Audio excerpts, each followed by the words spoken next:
One of the several targets of a foiled terror plot on Sunday's UFC 250 fight on the White House lawn says he will not be intimidated. The suspect in this case, one of many, Tyson Proper of Ohio, waived his right to a detention hearing and is being held by U.S. Marshals. Proper is also getting a new attorney. His mom is the one that turned him in after notifying authorities that he used $3,000 of his graduation money to buy camping gear, food, ballistic plates, a new shotgun, a rifle, lots of ammunition, and extra magazines. Now, law enforcement officials said in their affidavit that Proper told them the group planned to stage a demonstration on the north side of the White House and then fly drones with explosive devices to detonate over the north side of the UFC arena. Other suspects in custody, in addition to the 19-year-old Proper from Ohio, are Brian Omar Roa and Michael Allen Thomas from Central California, Daniel Eskridge from Missouri, and Abraham Hermosillo Alvarez from Omaha, Nebraska. Now, Tuesday, Tristan Levitt, president of Empower Oversight, posted on social media saying that he was made aware that his name appeared as a target of a domestic terror plot disrupted by the FBI several days ago.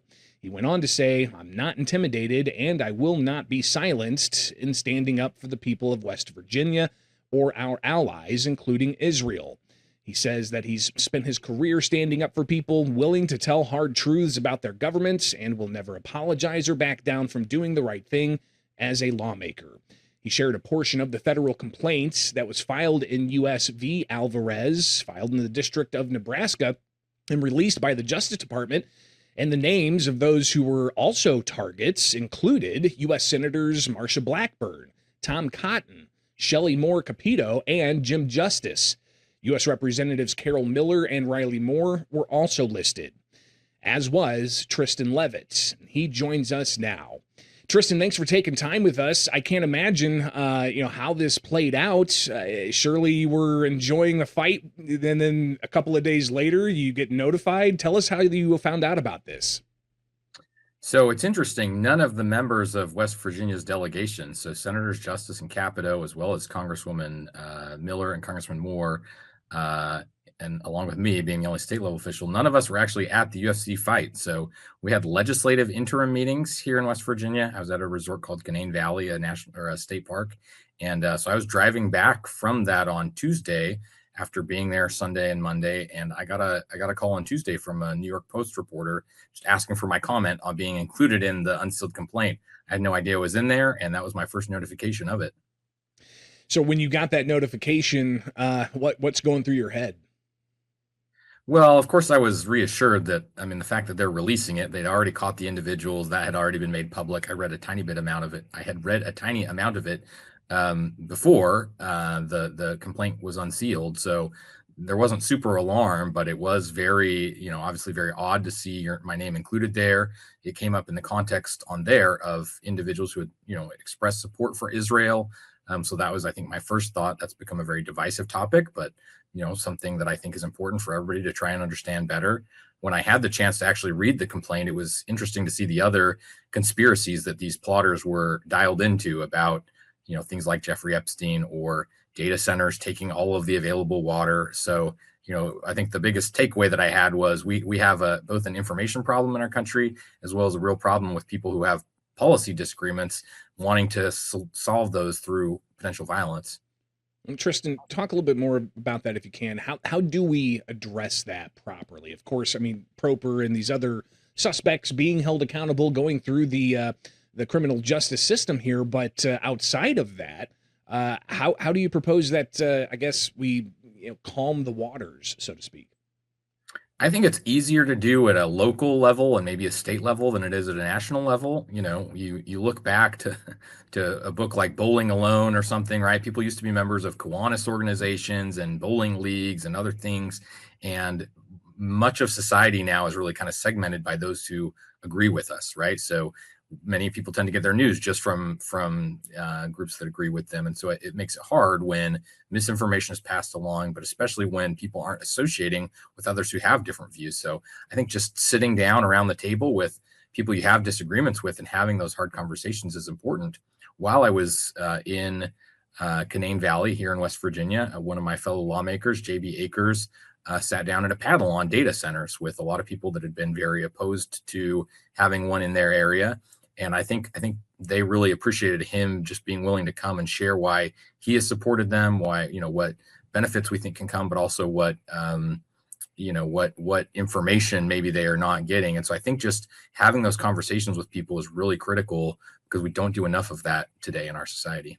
A little bit later on in the show, we're going to be talking more about the concerns that people are raising across the country about data centers. But talk a bit more about why you think you were specifically targeted in this. I mean, listing, U.S. senators and U.S. reps, you on a more local level. Do you have any indication as to why Proper and the others were specifically naming you as a potential target here? I don't actually. I did take a trip to Israel last fall through the American Israel Education Fund. It was about a month after I had testified in front of the Senate Homeland Security and Governmental Affairs Committee, chaired by Rand Paul, talking about some of the whistleblower clients I represent who had helped expose how the Quiet Skies program, Tulsi Gabbard, and then others who had been targeted there. So that attracted a lot of attention. I don't know if he happened to just kind of be watching any of my social media. And then again, one of the next few posts after that was me being in Israel. It was a few weeks after the Gaza ceasefire. I thought it was important to go and see firsthand for myself the conditions on the ground. So I don't know if that's the reason or not. That's the only guess I would have as to how I came on his radar. Again, you weren't at the UFC fights, even though you were a named target in the foiled terror plot. That's kind of fascinating. But what's next for you? What do you do? Personal security? Do you hire somebody? Do you keep a low profile? Does this make you want to, maybe tamp down some of your policy statements? Talk a bit about that.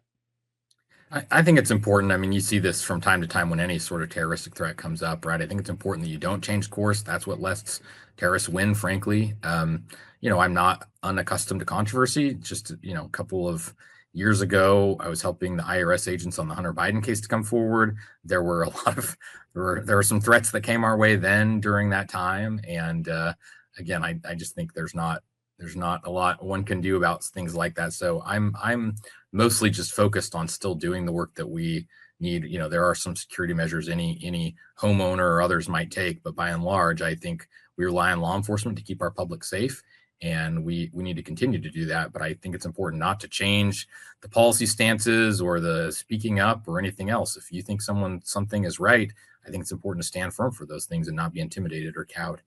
Now, Tristan, we've talked a lot about you being a potential target of a foiled terror plot, but yeah, there's obviously something else you do day in, day out as the president of Empower Oversight. For people who aren't familiar with this particular organization, talk about the work you guys do.